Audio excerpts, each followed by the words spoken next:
Faites rayonner la foi sur le continent numérique. Ensemble, recueillons plus de 200 000 $ en 2012.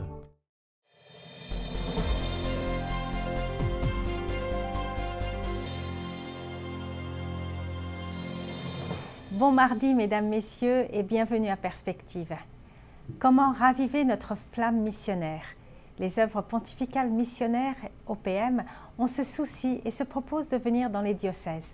En effet, en préparation au congrès missionnaire de toute l'Amérique, qui aura lieu en novembre 2013 au Venezuela, le père André Gagnon, directeur des OPM, parcourt les diocèses à leur invitation et présente une sculpture évoquant le feu de l'Église missionnaire du Canada, effectuée par Robert Leclerc du Manitoba. Monseigneur Jean-Pierre Blais, évêque de Baie-Comeau, a invité le père Gagnon dans plusieurs des paroisses de son diocèse.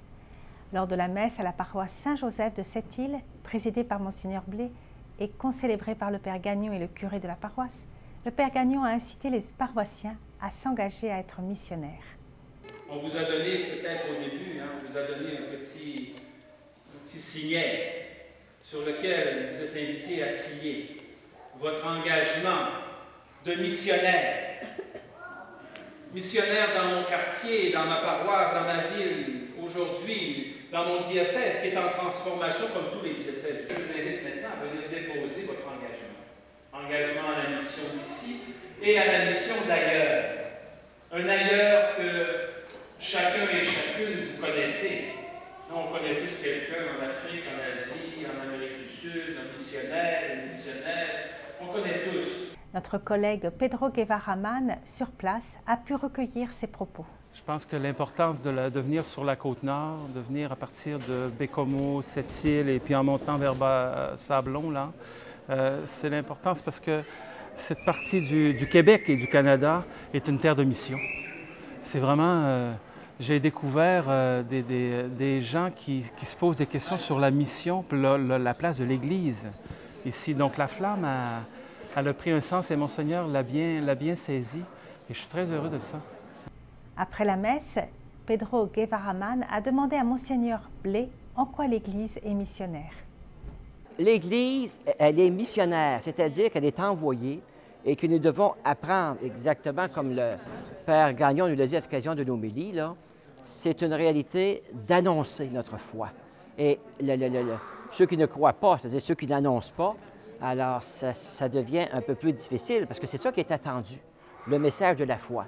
Et moi, la flamme missionnaire d'aujourd'hui, ce que je souhaite, c'est que ça ravive le cœur missionnaire de notre personnel mandaté pour qu'il transmette, aille vers les autres, pour donner cette flamme-là, d'annoncer la foi, de la vivre, de la partager et d'organiser nos vies communautaires d'ici, même s'il y a des prêtres qui passent, qu'à un moment donné, pendant un certain temps, dans un milieu, il y en a moins, que les personnes ne voient pas la mort de l'Église, mais qui voient que c'est une transformation. Il y a d'autres manières d'être ensemble pour organiser l'annonce de la foi, sa célébration et le partage pour que ça demeure bien vivant, que l'Église demeure signifiante au cœur de nos sociétés.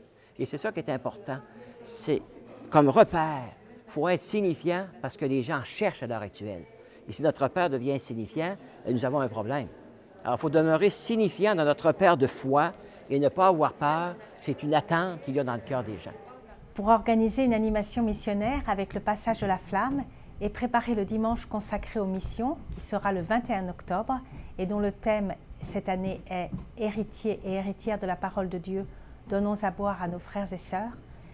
Et pour en savoir plus sur les OPM, voir les sites opmcanada.ca ou opmcanada.wordpress.com. Et puis les réseaux sociaux portes de vérité et de foi, nouveaux espaces pour l'évangélisation, c'est le thème du message annuel de Benoît XVI pour la 47e Journée mondiale des communications sociales. Dans le cadre de l'année de la foi, ce message aidera à réfléchir aux défis de l'évangélisation dans notre univers numérique. En effet, les réseaux sociaux avec l'Internet opèrent un grand changement dans les relations qui deviennent de plus en plus interactives. Comment humaniser et vivifier ce nouvel univers? Voilà, c'est tout pour aujourd'hui. À la prochaine.